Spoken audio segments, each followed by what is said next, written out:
Bonjour à tous et à toutes. Tac. On va pouvoir commencer. Euh, donc, euh, pour tous ceux qui me connaissent, je suis Brice Aymar, et pour ceux qui ne me connaissent pas, voilà, je suis Brice Aymar, je suis le gérant de la société Doeo. On édite le logiciel Lastria, qui est un logiciel pour les assistantes de services sociaux, principalement du travail, depuis 2012 maintenant. Voilà, on équipe des structures de toute taille. Ça va de l'assistante sociale indépendante à l'association, en passant par des grands comptes. Voilà, il y a des services sociaux interentreprises qui vont aussi de 3 personnes à 30 ou 35 personnes. Voilà, on a aussi des régions, des administrations, et voilà. Il- ah. On va vous demander. Alors c'est notre premier webinaire, donc on n'est pas très au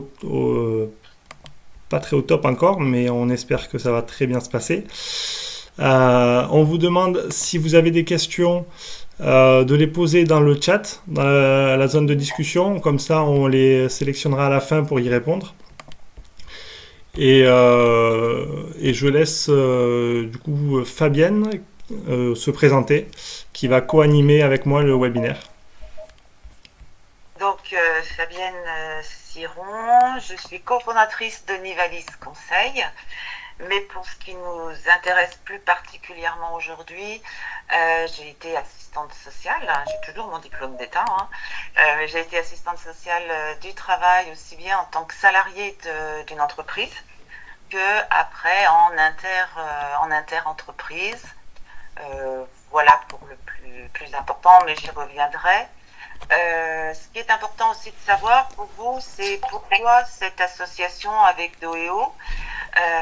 D'abord parce que ça avait du sens compte tenu d'un champ commun d'intervention, même si les activités mêmes sont différentes. Et ça nous paraissait important au regard d'un logiciel, des statistiques que nous utilisons, de pouvoir travailler avec Doeo et donc les personnes qui ont développé, donc Brice, le logiciel, et surtout parce que nos valeurs étaient communes. Et ces valeurs nous ont permis de travailler avec plus de simplicité. Et nous, on avait de notre côté rassemblé un certain nombre d'informations ou de questionnements, autant de la part d'assistantes sociales du travail que des RH, ou encore on a questionné aussi Brice et Chloé sur les interrogations, les questionnements. Donc tout ça nous a permis, nous, de notre côté, d'élaborer un premier contenu de formation sur le rapport d'activité. Voilà, Doeo est agréé Calliope pour les formations au logiciel. Et donc nous proposons maintenant, en partenariat avec Nivalis Conseil, des formations à destination d'assistants sociaux, principalement du travail, alors déjà une première offre de formation complète sur les rapports d'activité, et d'autres formations vont très vite arriver, tout ce qui est RGPD, partage d'informations, premier secours en santé mentale, des choses comme ça. Donc n'hésitez pas à nous solliciter si vous avez des besoins en formation. On pourra voir ce qu'on peut faire pour coller à vos agendas et à vos besoins, et à tout ça. Ok, merci Brice. Donc par rapport au rapport d'activité, donc comme je vous le disais, j'ai été il y a quelques années déjà assistante sociale du travail. Après, j'ai eu des fonctions plus d'encadrement au niveau des assistantes sociales du travail. Et assez rapidement, pour l'avoir vécu à titre personnel, je pense que pour vous, ça a été la même chose. Et en tout cas, pour les assistantes sociales ou assistants sociaux qui m'entouraient, le temps du rapport d'activité était souvent quand même vécu dans la douleur. C'était pas forcément l'exercice préféré. On essayait surtout de respecter le délai dans lequel on devait rendre le rapport d'activité, mais le contenu, c'était souvent des interrogations. Et puis, c'est vrai que la fonction d'assistante sociale du travail est spécifique. Ça demande des connaissances, des compétences et aussi de savoir communiquer avec des personnes qui ne relèvent pas du domaine social. Et le rapport d'activité est, à mon sens, une bonne opportunité pour engager un échange et pouvoir communiquer sur la fonction et surtout sur l'impact de la fonction dans l'organisation. En parallèle, j'ai toujours été intéressée par la formation et par l'accompagnement à la montée en compétences. C'est pour ça que j'ai eu une autre fonction d'ingénieur de formation qui m'a permis aussi d'intervenir, et d'intervenir toujours d'ailleurs, dans les filières formation initiale d'assistants sociaux, dans le cadre du Café Ruisse, là aussi sur le rapport d'activité, les questionnements pour les futurs cadres, et puis d'intervenir en formation auprès d'établissements sociaux et médico-sociaux. Donc ce rapport d'activité, c'est vrai qu'aujourd'hui, et je pense encore plus maintenant qu'hier, ça ne peut plus être simplement une photographie à un temps donné, d'une année ou 6 mois d'une année, tout dépend de la périodicité de rendu du rapport d'activité. Ça ne peut pas être non plus une liste de chiffres et ça ne peut plus être simplement un compte-rendu de l'activité. C'est davantage là où les assistants sociaux sont attendus en termes d'expertise, de pouvoir montrer et démontrer, argumenter le fait que leur posture, leurs activités, leurs missions vont produire un impact sur l'organisation même de l'entreprise. C'est pour ça aussi que on va aller au premier conseil et déterminer l'objectif. Vous me direz, le rapport d'activité, globalement, c'est la même chose. Alors justement, parce que c'est pas toujours un travail facile, et que chaque année, on va se dire, alors cette année, qu'est-ce que je vais bien être? C'est important de se donner un objectif.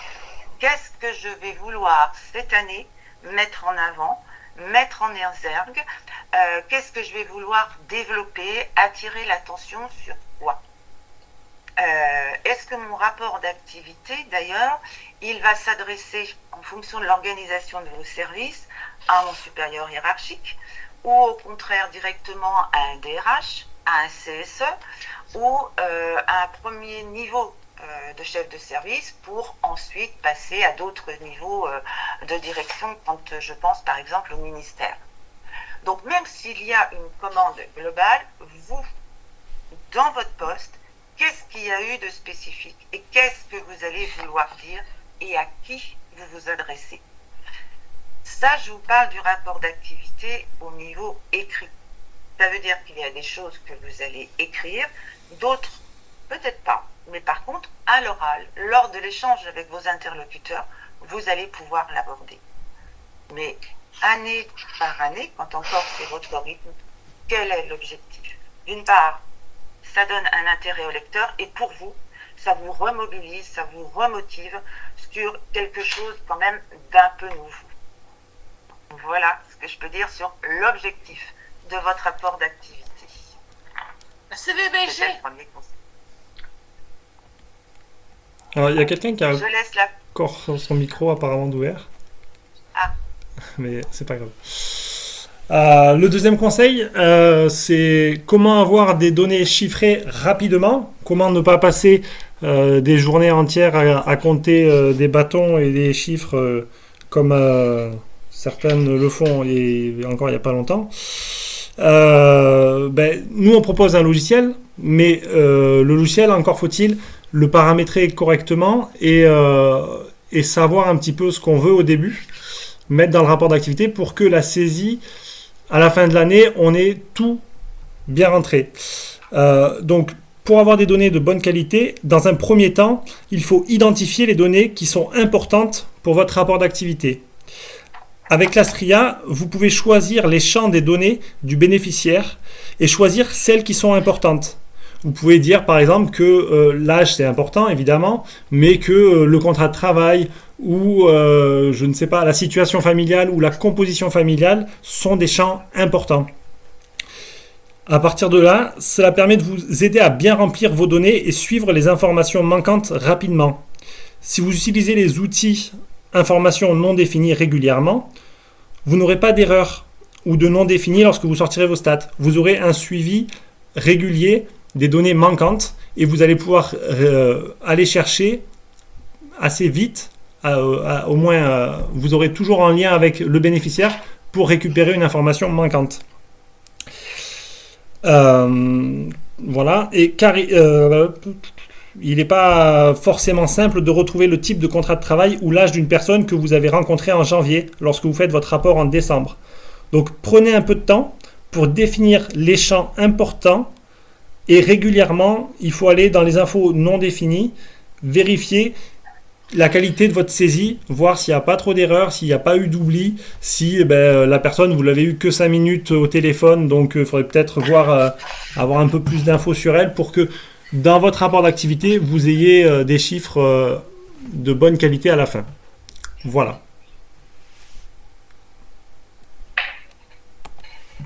Troisième conseil, après effectivement avoir sélectionné dans un premier temps la saisie des informations, ça va être de sélectionner, de collecter les informations qui sont pertinentes. Alors c'est vrai que la STRIA va donner une multitude d'informations. Elles peuvent être intéressantes, elles peuvent avoir du sens, elles peuvent avoir été demandées par un commanditaire, par un client, par un chef de service, mais ça va être important au regard de votre objectif, compte tenu de votre destinataire, des enjeux de ce destinataire ou des enjeux de l'entreprise, de sélectionner les données. C'est-à-dire quels sont les chiffres clés qui vont éclairer votre objectif, votre développement du rapport d'activité. Si ça vous semble important qu'il y ait un certain nombre de chiffres, peut-être pas directement centrés sur votre objectif, rien ne vous empêche de les mettre bien sûr en annexe. Mais le corps de votre rapport d'activité, c'est d'abord des éléments et des chiffres clés. Ces chiffres clés s'appellent effectivement, toutes ces données, les données quantitatives. Encore une fois, aujourd'hui, ou même hier d'ailleurs, donner des chiffres pour les données, ça n'a pas beaucoup de sens, ni pour vous, ni pour celui qui va les lire. Donc il va falloir les mettre en lien. Les mettre en lien avec quoi? Avec votre activité. Si ça fait plusieurs années que vous êtes en cette entreprise ou dans cet organisme public, peu importe, qu'est-ce qui a changé? Qu'est-ce qui a évolué? Qu'est-ce qui est différent cette année? Ça va être aussi de croiser votre activité avec les événements internes à l'entreprise. Qu'est-ce qui s'est passé dans l'entreprise?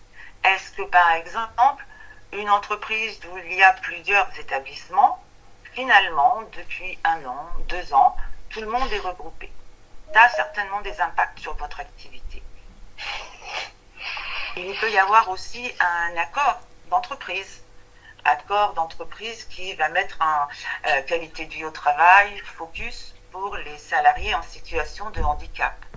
Ça aura certainement un impact sur vos chiffres, sur vos missions. Donc vous mettez ça en lien. C'est pas par hasard, mais vous démontrez aussi votre expertise et votre compréhension d'un environnement. Et puis il peut y avoir aussi les événements extérieurs à l'entreprise. Je crois qu'aujourd'hui, par exemple, on voit bien qu'il y a des changements économiques, politiques, qui vont interférer dans l'entreprise et inévitablement dans votre bureau. Ça peut être aussi un nouveau dispositif de droit commun. Ça peut être une nouvelle législation. Par exemple, l'allongement du congé paternité. Il y a sûrement eu des impacts sur votre activité. Donc, on sélectionne des données, on les met en lien, on les éclaire, on donne vie à ces données à travers des événements propres au service social, des événements internes à la vie de l'entreprise, aux nouveaux enjeux peut-être de l'entreprise, mais aussi au regard de l'environnement global de la société. Il y a des sujets qui inévitablement aussi pénètrent l'entreprise et l'activité professionnelle.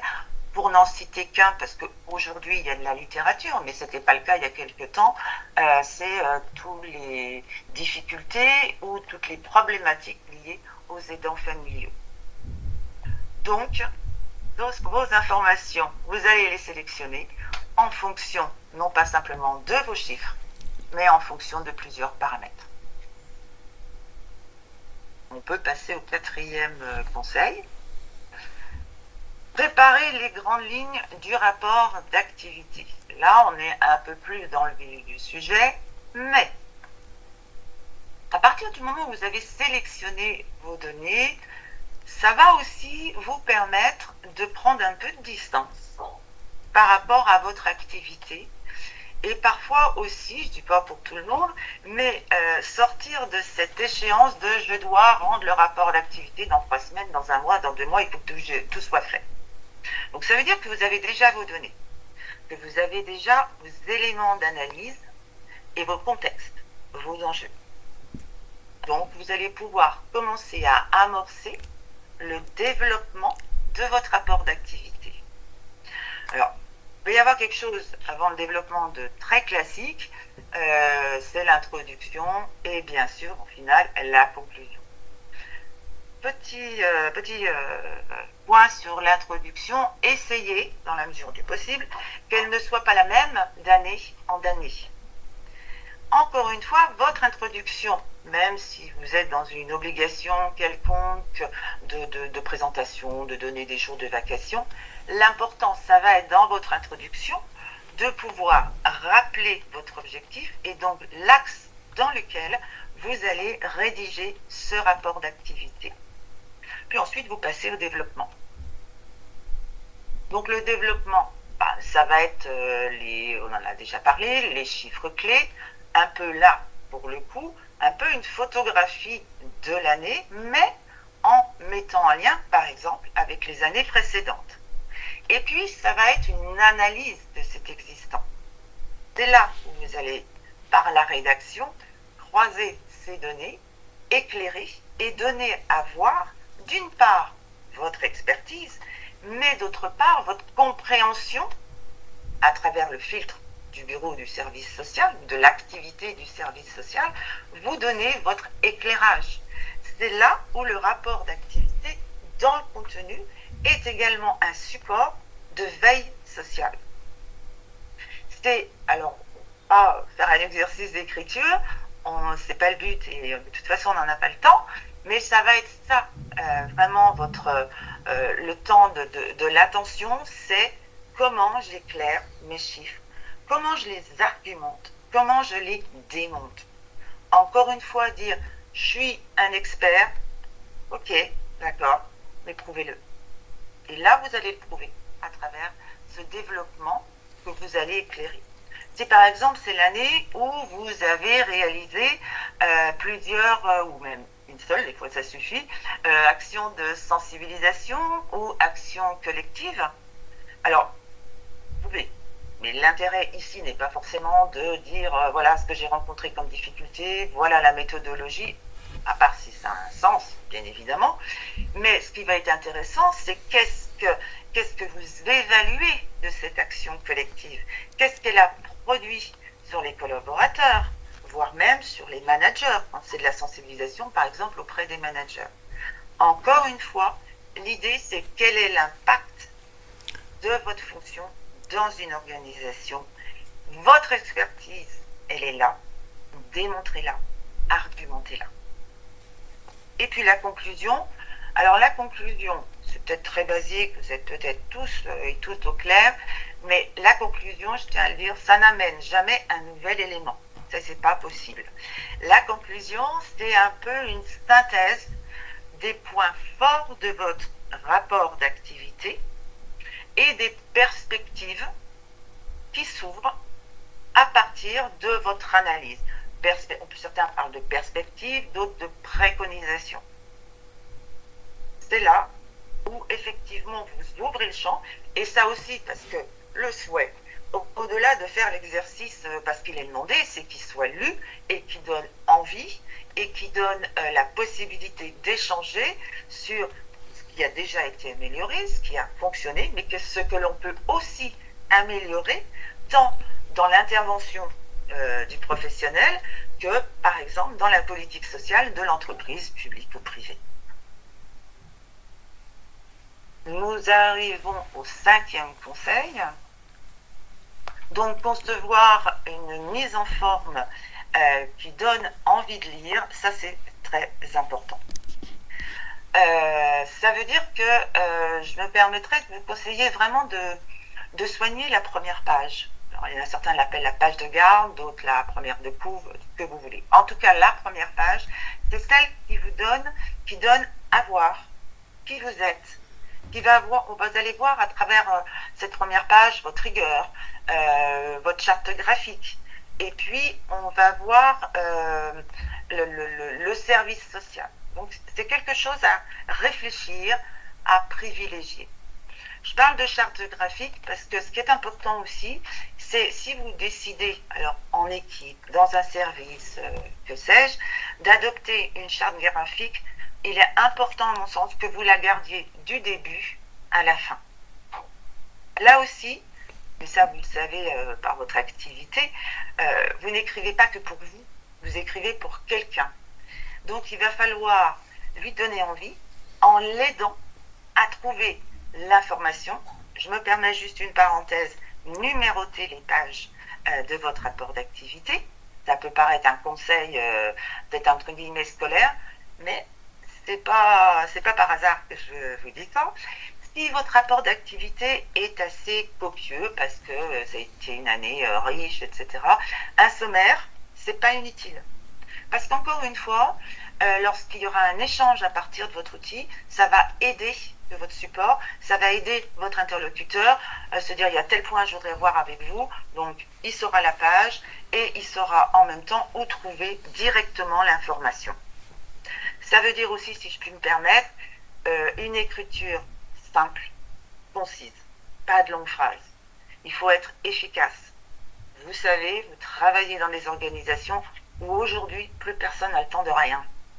Ça ne veut pas dire qu'il ne faut pas prendre le temps, mais vous aidez le lecteur. Dites-vous, il faut qu'il aille, ça se trouve, il n'a qu'une demi-heure, donc il faut lui en donner un maximum d'informations dans quelque chose qui va être clair, net et assez précis. Donc, en conclusion, votre rapport d'activité, donnez-lui un objectif chaque année. Ça, c'est important. Remettez-vous dans la question de qui je suis, à quoi je sers, c'est quoi mes missions. Reprenez les enjeux de l'entreprise et le destinataire de votre rapport d'activité. Sélectionnez vos données de façon efficiente, réactive, rapide. Et je n'en ai pas parlé, je ne devrais pas le rajouter, puisque je vous ai dit qu'une conclusion, on ne rajoutait pas, mais là, c'est quand même important. Tenez, mais vraiment, un carnet de bord toute l'année. Un événement de janvier qui a été particulièrement important. En décembre ou en janvier l'année prochaine, vous allez être focus sur la rédaction de ce rapport, vous ne vous en rappellerez pas forcément. C'est peut-être fastidieux, mais vous êtes là-dessus, c'est votre carnet de bord, donc vous n'êtes pas obligé de faire de la littérature, mais il est vraiment important de tenir ce carnet de bord tout au long de l'année. Pour rédiger votre rapport d'activité, qu'est-ce qui a changé? Qu'est-ce qui est modifié? Et comment je peux l'éclairer? Par la mission, par ce qui s'est passé dans l'entreprise, par ce qui s'est passé dans la société. Et enfin, je m'attarde à minima sur la présentation de mon rapport d'activité pour permettre au destinataire de le comprendre rapidement, efficacement et que surtout je lui donne envie de le lire pour pouvoir, dans un second temps, communiquer avec lui sur le contenu de ce rapport, communiquer et surtout échanger avec lui. Voilà les 5 conseils que l'on peut vous donner à ce stade, c'est-à-dire la préparation de votre rapport d'activité. Merci beaucoup. On va passer aux questions-réponses. Alors, Oui. je n'ai pas vu s'il y en avait dans la discussion. Est-ce que des personnes ont des... Hop là. Ont des questions? Ont des questions? Pas de questions dans la discussion. Bon. S'il n'y a pas de questions... Pas de questions. Tant mieux. C'est que c'est clair. En tout cas, pardon, mais je vois une question, moi, dans le fil de conversation. Alors, je ne sais pas si tout le monde l'a. Alors. Mais il y a Madame Tailly qui a posé la question, qu'est-ce qu'on peut mettre dans le carnet de bord? Ah, pardon, j'avais raté ça. Voilà. Ah bah oui, dans les conversations, il y en a plein. Merci, Madame Tailly, pour cette question. Qu'est-ce qu'on peut mettre? Par exemple, vous pouvez mettre un fait dans l'entreprise, un événement. Par exemple, vous avez assisté à un CSE et là, vous avez relevé un échange sur un sujet dont vous n'aviez jamais entendu parler. Vous avez pu participer à une présentation par le directeur général annonçant un certain nombre de modifications, de changements à venir. Vous vous retrouvez dans votre bureau et vous réalisez que ça fait plusieurs fois qu'on vous pose la même question, mais que cette question, vous ne l'avez jamais posée auparavant. Ça veut dire qu'il y a quelque chose qui s'est certainement passé. Voilà, en très gros. En fait, c'est tout ce qui va venir alimenter votre connaissance de l'entreprise, de ses enjeux, et puis des thématiques surtout qui sont abordées par les collaborateurs. C'est peut-être ça aussi qui va vous permettre de dire, c'est dingue, en janvier, en février, et puis plusieurs autres mois, c'est le même thème qui revient. Ça peut vous donner une idée d'action de sensibilisation ou pourquoi pas d'action collective. Voilà, j'espère avoir répondu. Du coup, s'il y a d'autres questions, parce que vu que je partage mon écran, j'ai pas forcément la vision sur les questions. Après, il y a une question de Madame Méziane qui souhaite se procurer le logiciel Lastria et qui contacter. Alors, donc là, sur l'écran que vous voyez, information sur le logiciel Lastria, donc vous avez notre numéro de téléphone, notre adresse mail, contact@lastria.fr. Vous tomberez certainement sur Chloé Grandfort, qui est assistante sociale, qui participe aussi à cette réunion et qui pourra répondre à vos questions. Et on pourra vous mettre en place un essai gratuit de 3 mois et discuter avec votre service informatique si vous en avez un. Bonjour, oui, avec plaisir. Voilà, Chloé Grandfort. Ensuite, il y a une question sur est-ce qu'on va vous adresser le PowerPoint? Oui, on peut vous l'adresser et on va essayer de mettre, si on a réussi à enregistrer le webinaire, on va essayer de le mettre en ligne aussi après. Donc voilà. D'autres questions, Brice? Alors, Madame Grondin demande qu'elle est intéressée pour être guidée sur la pertinence des données chiffrées. Donc, on reprendra contact avec vous très rapidement. Donc, pour aller plus loin, donc, comme on a dit en préambule, il y a des formations qui peuvent être prises en charge en 1 à 2 jours, en présentiel ou en distanciel. Soit au sein d'une même équipe, d'une équipe complète, soit avec des personnes de différentes structures. Donc il faut juste discuter et voir. Il y a des dates qui ont été proposées. Donc c'est entre 2 et 8 personnes. Après, il faut... voilà. Vous pouvez nous contacter. Vous avez le contact de Fabienne Siron. Donc le 06 28 21 85 79 et son adresse mail. Et sinon, vous avez pardon, les programmes sur lastria.fr/events. Voilà, et vous pouvez nous contacter aussi. Juste pour Oui. rebondir sur les formations. Alors c'est vrai que vous allez voir qu'il y a un programme. Maintenant, l'intérêt aussi, c'est de faire du sur-mesure. C'est-à-dire que si vous faites partie d'un service ou si vous avez des besoins particuliers, l'idée, c'est de pouvoir en parler en amont et de pouvoir faire en sorte que le contenu soit adapté complètement à votre besoin et non pas de plaquer un contenu sur quelque chose qui ne correspondrait pas à vos attentes du moment. Et puis, voilà, une information sur si vous souhaitez revenir pour le prochain webinaire qui aura lieu le 15 décembre et qui portera sur dossier social et RGPD. Ça aussi, c'est quelque chose qui est un peu récurrent actuellement. Et ce sera donc en 5 questions et 5 réponses. Voilà. N'hésitez pas à... Donc, je vais bientôt mettre du coup l'annonce sur lastria.fr. Donc je vous invite à vous réinscrire comme vous l'avez fait, en très grand nombre, beaucoup plus que ce qu'on espérait. Merci beaucoup.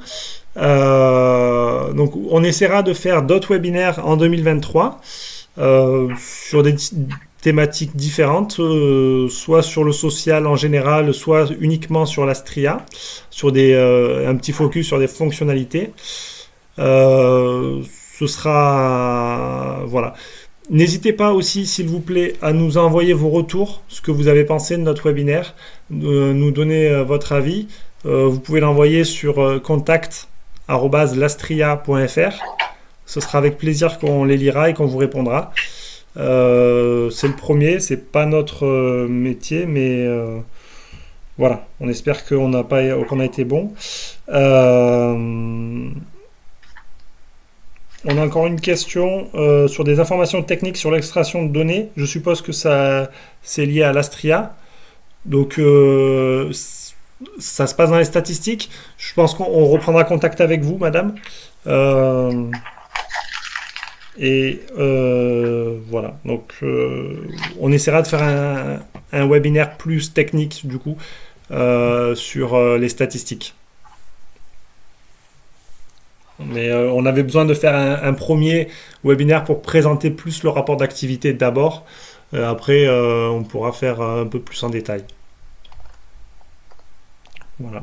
Eh ben, merci à vous. Comme l'a dit Brice, on a été agréablement surpris et très, très, très heureux de vous voir si nombreux à nous rejoindre. Donc, n'hésitez pas pour les retours. Et puis, bah, écoutez, on espère vous revoir pour le 15. Merci et bonne fin de journée à vous tous. Merci beaucoup. Merci de votre présence. Merci. Merci. Au revoir. Bye bye, merci. Merci beaucoup. Merci, au revoir.